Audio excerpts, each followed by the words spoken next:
सब ठीक हो जाएगा। आज जितना बने गरीबों को खिलाओ, भूखे को खिलाओ, खुद भूखा रहो लेकिन दूसरा खिलाओ।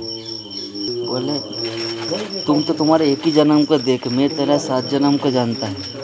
मेरा को नहीं बोलना, मैं सबको मन के बात भी जानता हूँ। बोलते नहीं, उनको वचन बाध्य है। वो डेली आता है और मिल के जाता है।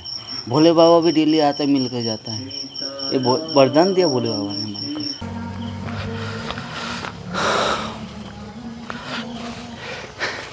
नमस्कार साथियों, आपका दोस्त, आपका भाई, आपका साथी, संतों के चरणों का दास समदास कन्हैया शर्मा। जैसे आपको लगातार संतों के दर्शन करा रहा हूँ, आज जिन संतों के दर्शन करा रहा हूँ वो रामानंदी है। माँ नर्मदा के तट पर रहने वाले हैं। जी हाँ, माँ नर्मदा के तट पर नर्मदे हर तो हम सभी बोल रहे हैं, आप भी बोल रहे हैं, अभी बोल देना नर्मदे हर, बोलिए। हाँ, नर्मदे हर। और महाराज जी भी नर्मदे हर के साथ साथ सीताराम बोलते हैं और उनसे हम सत्संग लेंगे। रामानंदी है और साथ साथ त्यागी है। और उनकी गुरुजी का वर्णन ये है कि उनके गुरुजी 200 साल के हैं। जी हाँ, 200 साल के हैं। जिन्होंने देखा है वो कहते हैं 50 साल से तो मैं देख रहा हूँ। कोई बूढ़े बूढ़े जो है वो कह रहे ऐसे ही देखा था, कोई कह रहे 150 साल के हैं। तो कम से कम 200 साल के संत हैं। ऐसे संत के शिष्य हैं, उनके दर्शन करूंगा। हालांकि उनके गुरुजी के भी दर्शन करवाएंगे नेक्स्ट टाइम, लेकिन आज उनके शिष्य यहाँ पर रहते हैं, उनके हम दर्शन करवाने की कोशिश करें। गुरुजी तक हम पहुँचेंगे तो नहीं पहुँचेंगे वो देखेंगे। और जैसे हम उनकी कुटिया तक पहुँचे, जैसे आप देख पा रहे हैं, वो उनकी कुटिया जैसे आप दिखाई दे रही है, वो मंदिर की ध्वजा दिखाई दे रही है, इधर से दिखाई देगी, इधर से दिखाई दे रही है, इसे पेड़ों के बीच में दिखाई दे रही है आपको। वो देखिए, जैसे आप देख पा रहे हो, नीचे का नीचे ही है यहाँ, जैसे आप देख, ये रही, ये दिखाई दे रही है, ये मंदिर है। यहीं पर महाराज जी रहते हैं जैसा। और कोशिश करूँगा आपको दिखाने की।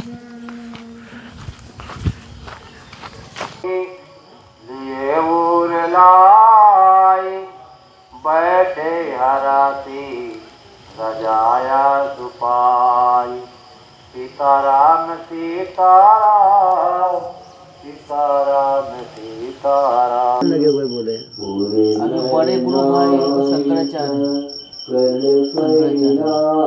वो भी धर्म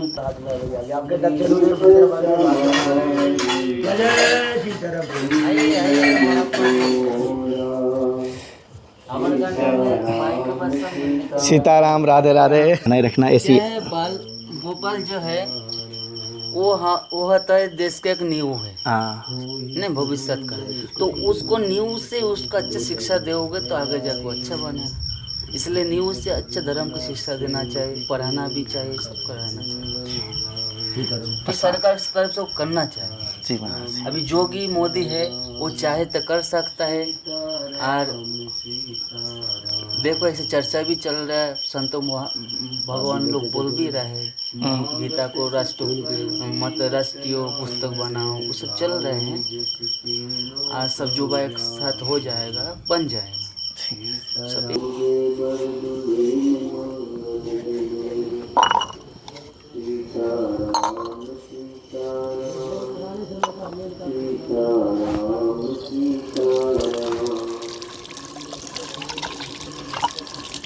बारी बारी आरती करी,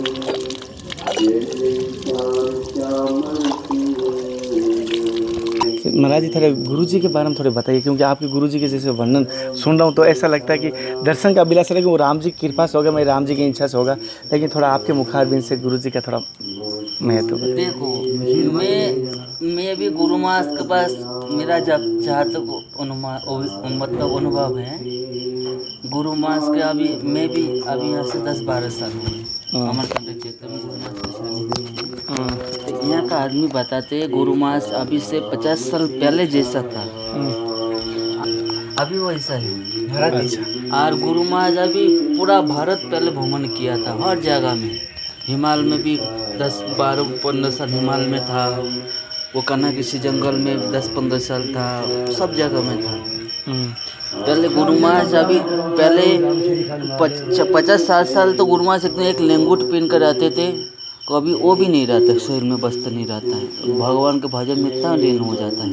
अभी भी ऐसा स्थिति होता है उनका, कभी नंगा ही रहता है, कभी पिन लेते हैं, अंगूठी पिन लेते हैं। अब उनको वही प्यारा होता है जो राम राम करते हैं। बाद में उसको किसी को प्रपंच दुनियादारी उनको पसंद नहीं है। राम नाम करोगे खूब खुश हो जाएगा, राम नाम नहीं करेगा तो वो फिर नहीं खुश होता है। और गुरु महाराज का बहुत सारा चमत्कार है, उनको क्या बताए। हम एक दिन बोले थे, पहले गुरु महाराज पास आए थे पहले 2013 में महाकुंभ में होकर आया था। तो बाद में मेरा कुछ ही रात में सपना आए हुए थे सुबह। मैं पिछले जन्म में साधु था और उसमें गुरु महाराज के शिष्य था, तो मैं सेवा नहीं कर पाए तो भाग गया, तरम तरम हो गए थे, इधर वहाँ भटकना भागना। तीसरी जन्म में फिर मेरा जन्म हुए, फिर गुरु महाराज के सानिध्य में आने पड़े। ऐसा फिर बाद में नहीं खुल गया, तो गुरु महाराज क्यों बोले ऐसे, बोले तुम तो तुम्हारे एक ही जन्म को देख, मैं तेरा 7 जन्म को जानता है, मेरा को नहीं बोलना, मैं सबको मन के बाद भी जानता हूँ, बोलते नहीं। लेकिन राम राम करो, तो भजन करो, सब ठीक हो जाएगा। आज जितना बाने गरीबों को खिलाओ, भूखे को खिलाओ, खुद भूखा रहो लेकिन दूसरा खिलाओ, उनके करना ही है। क्यों खुद भूखा रहोगे तब भूखा का क्या होता है, गरीब को स्थिति क्या होता है तो तुमको पता चलेगा, तो उसको सेवा कर सकते हो भाव से। और खुद पेट भरे है तो उनकी स्थिति तुमको नहीं पता चलेगा। इसलिए जो संत होता है तो गरीबों प्रति दयावान क्यों होता है, इसलिए होता है वो चीज़ को स्थिति को वो समझ चुका है। भूखा का क्या अवस्था होता है, जो बीमारी हो जाती है उसका स्थिति क्या होता है, सब जानते हैं चीज़ को। तो महाराज जैसे कि बहुत सारे आश्रम में रहते हैं, मठों में रहते हैं, लेकिन आपने जंगल में चुना, और जैसे मैं देख पा रहा हूँ कुछ सुविधा नहीं है, और जैसे आप देख रहे हो धुने पे आपने अभी चाय प्रसाद बना रहे हो, तो क्या कारण है ऐसा आपने मठ मंदिर में क्यों नहीं बनाया? देखो अपन को संपदा है परमहंस परिवार, महात्यागी परमहंस परिवार। हम लोग को जो गुरु परंपरा त्यागी में जो होता है क्या है ना, ये साधारण ही रहना चाहिए। सोच बड़ा रखो, काम बड़ा करो, लेकिन खुद रहो साधारण, तो इसमें क्या होता है तब अच्छा काम कर पाओगे। तो अपन इसलिए साधारण रहता है कि संसार का माया जो मोह, इस काम को लोभ मोह इस सबसे ज़्यादा हमको सता नहीं पाए, इसलिए अपन को एक साधना है, साधारण रहो, सबसे प्रेम से बात करो, किसी से राग दोष मत करो। कोई माता जी भी आते उसको माता का रूप से देखो। जंगल में रहने से साधना होता है, को ज़्यादा पब्लिसिटी में भजन नहीं हो पाता है। हमको भजन करना, को माला जप करना है, सब करना है, तो ज़्यादा पब्लिक होने से जप भी नहीं हो पाता है। अच्छा, बात पास का संत रहते तो भगवान की चर्चा होता है, बाद में की दुनिया रहता है तो वो सांसारिक बात होता है ज़्यादा, वो अपन को नहीं बात है। इसलिए एकांत अपन को पसंद है, एकांत रहते हैं। अब गुरु महाराज भी एकांत ही रहते हैं। अभी अमरकंठ में रहते थे, यहाँ भीड़ होने लगी, यहाँ छोड़ के चला गए जंगल उधर। अब वहाँ पे भीड़ होने लगे। गुरु महाराज अभी एक जगह स्थान बना लिए, वहाँ रहूँगे या नहीं रहूँगा। जो 5-7 किलोमीटर पैदल चलना पड़ते हैं, सब आदमी को बस से काम नहीं जाने को, वहाँ रहेगा बोलते हैं। अच्छा, इसलिए एकांत में भजन अच्छा होते हैं, ठाकुर जी के चिंतन अच्छा होते हैं, और सोच अच्छा रखना चाहिए, बड़ा सोच रखना चाहिए। साधारण रहने से बहुत कुछ आनंद अनुभव होते हैं। महाराज जी जैसे कि यहाँ की जो मैं एनर्जी देख पा रहा हूँ, इतना तेज यहाँ के एनर्जी का, ये क्या प्रभाव है यहाँ पे, मैं समझ नहीं पा रहा हूँ। इसलिए प्रभाव यही है, अमरकंठ हम नर्मदा पुराण पूरा पढ़े थे। नर्मदा पुराण में लेके अमरकंटक से समुद्र तक 72,000 करोड़ तीर्थ है, और उसमें 69,000 तीर्थ वायुदेव ने बताया था। अरे अमरकंटक मेकल पर्वत ये छोटा है, पहाड़ में सबसे छोटा पर्वत है। ये मेकल पर्वत में 3,500 करोड़ तीर्थ है, तो इसमें हर भूमि जो है तीर्थ है, ऋषि मुनि के तपोभूमि है। तो क्या होता है, हमारा अंदर इतना भजन नहीं है जो हम उस चीज़ को समझ सकें। जो भजन करता है, जो भक्त होते हैं, भाव वाला है, तो उसको अनुभव होते, महसूस होता है। जितना वो अंदर घुसते जाएगा उसको अनुभव होगा। ये भूमि का प्रभाव है, ये तपोभूमि, ऋषि मुनि का तपस्या किया वो भूमि, इसलिए ये नर्मदा माई के प्रभाव है। 84,000 ऋषि मुनि सब यहाँ तपस्या किया और डेली 33 करोड़ देवता लोग और 84,000 ऋषि मुनि अमरकंटक में नर्मदा माई से मिलने के लिए डेली आता है। उनको वचन बाध्य है, वो डेली आता है और मिल के जाता है। भोले बाबा भी डेली आता है, मिल के जाता है। ये वरदान दिया भोले बाबा ने मानकर। और जैसे कि महाराज जी राम जी की इच्छा से कभी आपको ऐसे राम जी के या हनुमान जी के यहाँ पर इस स्थान पर दर्शन हुआ कभी, जैसे कि आपके यहाँ में देखो राम हनुमान देखते हैं, सीताराम बाबा देखो, भगवान तो हर जीव में है। मेरा तो इच्छा भी है प्रभु को साक्षात्कार हो जाए, नहीं और साक्षात्कार हो जाए। अब उसके लिए अपन कर्म कर रहे, सिद्धि व सिद्धि आगे बढ़ रहा हो, कभी गुरु वहाँ से कृपा हो जाएगी, संतों के कृपा हो जाएगी, हो जाएगा। हमारे हाथ में तो नहीं है, हमारे हाथ में प्रयास करते हैं, मेहनत कर रहे, प्रयास कर रहा हूँ। अभी ठाकुर जी के ऊपर जिंदगी पूरा भार सौंप दिया प्रभु तुम्हारे हाथ में, भला करना बुरा करना तुम्हारे हाथ में। भगवान को इच्छा है दर्शन देगा तब भी खुशी है, नहीं देगा तब भी खुशी है। इतना ही जिंदगी का संकल्प है, जब तक सांस चलेगा प्रभु को नाम लूँगा, धर्म में चलूँगा। महाराज जी जैसे आपने भी कभी धुनी तापी या भ्रमण किया? हम धुनी तपते हैं।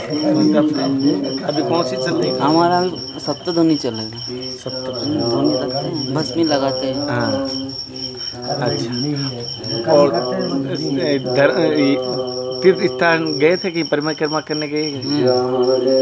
मैं पहले 18 साल उम्र से घर छोड़े थे। अच्छा।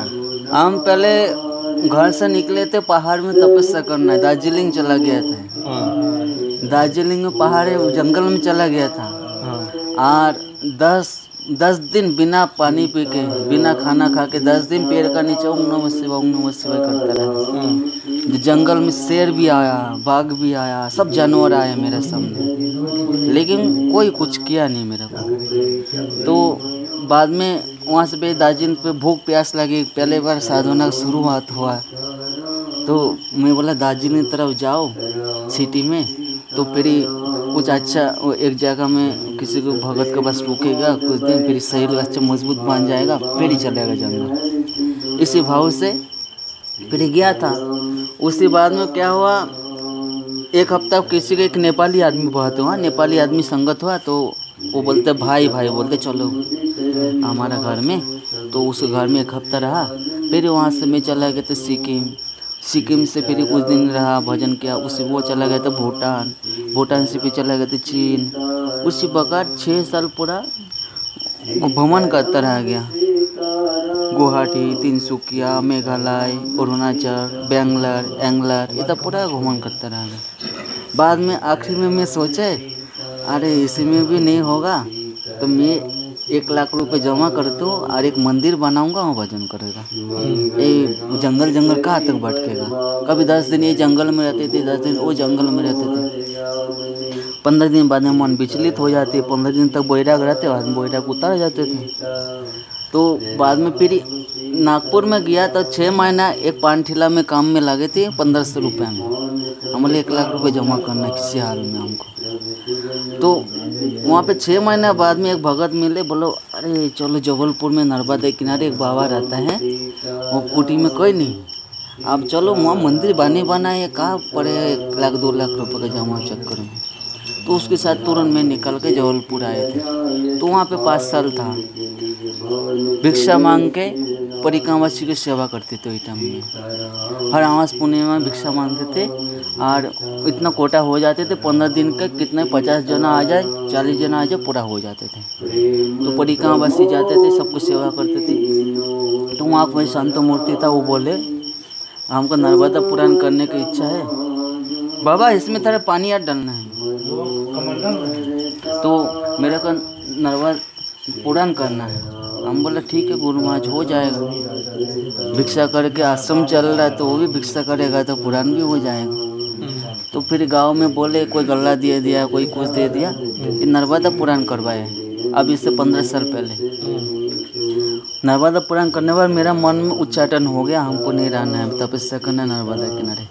फिर नर्मदा किनारे में आ गया। संतों को दर्शन करते करते अमरकंटक से 20 किलोमीटर नीचे एक आश्रम है, नीलकंठ आश्रम, नर्मदा किनारे, वहाँ रहा। और वहाँ से 5 किलोमीटर ऊपर में एक गुफा है, देवगढ़ गुफा बोलते हैं। वहाँ पे बानासुर था, तो बानासुर जो है उसको त्रिपुरासुर भी बोलते हैं, उसको 3 पुर मिला था। तो बहुत पूरा तीनों लोग में परेशान करने लगा था। तो देवता लोग कोई गुफा में मीटिंग करते थे, छुप के रहते थे, इसलिए देवगढ़ गुफा बोलते हैं। तो गुफा में तब भजन करते थे। मतलब गुफा काफ़ी बड़ा है, मतलब यहाँ से वो टैंकी तक उतना तक लंबा है। फिर वहाँ से फिर ऐसे घुस के जाओ, फिर 15-20 हाथ जाओ, फिर बहुत बड़ा कमरा जैसा अंदर। फिर वहाँ से फिर अमरकंटक में वो दुर्वासा मुनि की गुफा, वहाँ से कनेक्शन है उस गुफा पे। अच्छा। तो गुफा में तपस्या किया था। बाद में फिर गुरु महाराज के सानिध्य में आए हैं। तो भजन ही मैंने को भजन करना चाहिए। मानव बड़ा भाग से मनुष्य तन पावा, सुर दुर्लभ सब गंथन गावा, साधन धाम मोक्ष करे दारा, पाए नहीं परलोक सवारा। ये मनुष्य शरीर बार बार नहीं मिलता है। मनुष्य शरीर मिला चाहे चारों वर्णों के कोई भी जाति हो, सब भाग्यशाली है। सब भजन करे, धर्म में मार्ग में चले, अपना नैया भवसागर से पार लगाए। और जो मनुष्य शरीर ले गए प्रभु को भजन नहीं किया, तो वो जानो अमृत के बदले जौहर पान कर रहे हैं। और जो जानो गरीब की ना हो, भजन कर रहे थे, जो अमृत का जौहर के बदले अमृत पान कर रहे हैं। तो भजन आवश्यकता है जिंदगी। और धर्म का अंदर चलना चाहिए। हमारा रामचरितमानस मतलब रामायण पढ़ने से नहीं काम चलेगा। रामायण में हमारा प्रभु ने क्या क्या संस्कार दिया, उसको लेके चलना है आपको, तो उसमें कल्याण।